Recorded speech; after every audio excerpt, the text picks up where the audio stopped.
سلام دوستان، وقت بخیر. سقفمون رو مشغولیم باز میکنیم. سقف چهارمی که بتون ریختیم. بچه همون دارن مشغولن لایت فوما رو باز میکنن.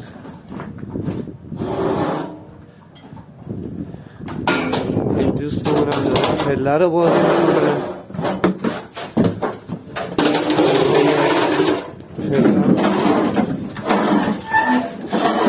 صاف و مرتب.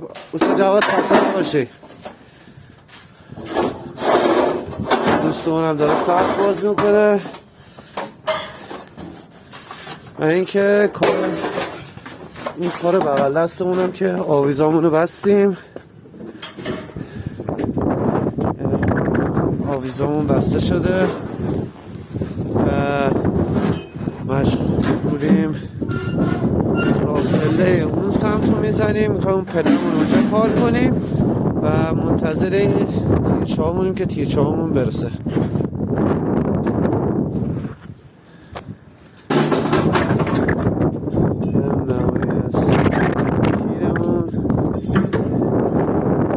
سقف بتونش رو ریختیم و بازش کردیم دیگه.